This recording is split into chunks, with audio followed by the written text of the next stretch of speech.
जलगांव में बड़ा हादसा, 50 फीट गहरी कुएं में गिरे दादा, पोता और पड़ोसी युवक। जी हां, आपको बता दें कि जलगांव शहर से बड़ी खबर सामने आ रही है, जहां पर मोटर निकालते समय टूटी कुएं की स्लैब, 2 की हालत गंभीर। जलगांव के गणेशवाड़ी इलाके से एक बड़ी और चिंताजनक खबर सामने आई है। घर की कुएं से इलेक्ट्रिक मोटर निकालने के दौरान हुए हादसे में एक बुजुर्ग, उनका पोता और पड़ोसी युवक करीब 50 फीट गहरे कुएं में गिर गए। इस हादसे में बुजुर्ग और उनके पोते की हालत गंभीर बताई जा रही है, जबकि एक युवक को मामूली चोटें आई हैं। जानकारी के अनुसार गणेशवाड़ी निवासी 91 वर्षीय रामलाल हीरामण भावसार, उनके 22 वर्षीय पोते सिद्धेश महेंद्र भावसार और पड़ोसी युवक 22 वर्षीय देवेंद्र राजेंद्र खाचड़े घर की कुएं में लगी इलेक्ट्रिक मोटर को बाहर निकालने का काम कर रहे थे। इसी दौरान कुएं के ऊपर बनी सीमेंट की स्लैब अचानक वजन सहन नहीं कर सकी और टूट गई। स्लैब टूटते ही तीनों युवक और बुजुर्ग सीधे लगभग 50 फीट गहरे कुएं में जा गिरे। हादसे के बाद इलाके में अफरा तफरी मच गई और लोगों की भारी भीड़ जमा हो गई। घटना की सूचना मिलते ही जलगांव महानगर पालिका के अग्निशमन विभाग की टीम मौके पर पहुंची। दमकल कर्मियों ने कड़ी मशक्कत के बाद तीनों को सुरक्षित कुएं से बाहर निकाला और तत्काल निजी अस्पताल पहुंचाया। अस्पताल में रामलाल भावसार और सिद्धेश भावसार का उपचार जारी है और उनकी हालत गंभीर बताई जा रही है। वहीं देवेंद्र खाचड़े को मामूली चोटें आई हैं। घटना की जानकारी मिलते ही महापौर दीपमाला काले ने घटनास्थल का दौरा कर बचाव कार्य का जायजा लिया। उन्होंने शहर की बंद और खतरनाक कुओं की तत्काल जांच करने तथा संबंधित लोगों को नोटिस जारी करने के निर्देश प्रशासन को दिए।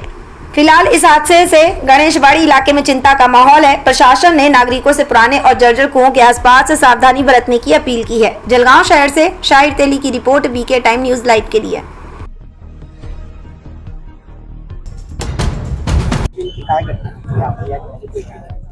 गणेशवाडीमध्ये मला वाटतं 4 वाजता, मला 4:15च्या दरम्यान मला आपले जे बारी सर आहेत फायर डिपार्टमेंटचा फोन आला की इथे प्रायव्हेट घर होतं, तिथे एक विहीर होती, तिथे काही लोक विहिरीमध्ये पडलेले होते, त्यांची रेस्क्यू टीम इथे पोहोचून गेलेली होती। मला वाटतं काहीतरी बोरिंगचं काम करत असताना स्लॅबवर 3 लोक बोरिंगचं काम करत होते। ते तिघीची तिघं स्लॅब कोसरली आणि तिघीची तिघी विहिरीमध्ये ते गेलेले होते। त्यामध्ये एक नातू आजोबा होता आणि एक शेजारचा मुलगा होता।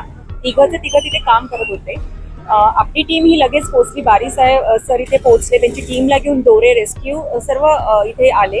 पाहिलं तर विहीर ही एकदम खोल होती, पाणी त्यात लेवल कमी होतं, अँगल्स वगैरे होते, म्हणून जेव्हा आपण वरती एकेकाला काढलं तर जो मुलगा होता, नातू होता आजोबाचा, तो जास्त जखमी झालेला आहे। त्याच्या डोक्यालाही मार लागलेला आहे, आजोबांच्या डोक्यालाही मार लागलेला आहे आणि इजा भरपूर झालेली आहे। फक्त जो शेजारचा मुलगा होता त्याला थोडं कमी लागलेला आहे। पण म्हणजे आपल्या अग्निशामक दलाच्या टीमने आपले एक अश्वजित नावाचे जे अधिकारी होते ते स्वतः तिथे खाली उतरले। त्यांनी एकेकाला सबकॉन्शियस झालेले होते, त्यामुळे प्रत्येकाला एकेला खुर्चीवर बांधले आणि खुर्चीवर काढून प्रत्येकाला एकेकाला रेस्क्यू केलं आहे।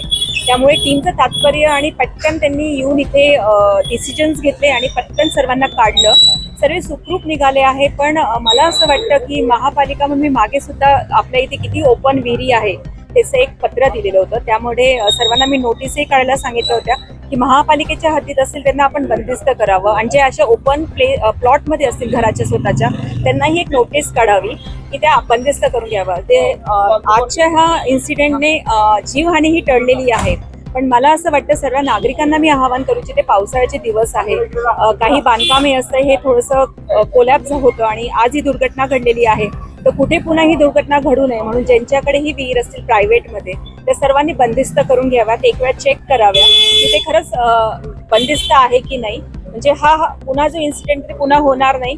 आणि महापालिकेच्या अधिकाऱ्यांनाही मी तसं पुन्हा स्मरणपत्र देते, ज्याही रस्त्यावर उघड्यावर विहीर असतील त्यांना बंदिस्त करावं आणि पुन्हा एक वेळा सर्व टीमचं फायर डिपार्टमेंट, बारी सर असतील, अश्वजित सर असतील, तेही त्यांची 10 लोकांची टीम होती, त्यांचं सर्वांचं मी अभिनंदन करते की पटकन येऊन, म्हणजे नागरिक म्हणतात ते लवकर आले आणि लवकर डिसिजन घेऊन त्यांनी सर्वांना रेस्क्यू केलेलं आहे। त्यामुळे त्यांचं हे तात्पर्याबद्दल त्यांचंही कौतुक करते आणि पुन्हा जळगावात असं होऊ नये म्हणून सर्वांनी आपल्या विहिरी बंदिस्त कराव्यात। त्यांना प्रायव्हेट हॉस्पिटलमध्ये 2 जणांना हलवलं आहे, आजोबा आणि जे नातू आहे, आणि जे शेजारचा जो होता तो मुलगा त्याला तितकं लागलेलं नाही, तो कॉन्शियस आहे, पण आजोबा आणि नातूला थोडंसं इजा झालेली आहे डोक्याला। त्यांना एका प्रायव्हेट हॉस्पिटलमध्ये शिफ्ट केलेलं आहे।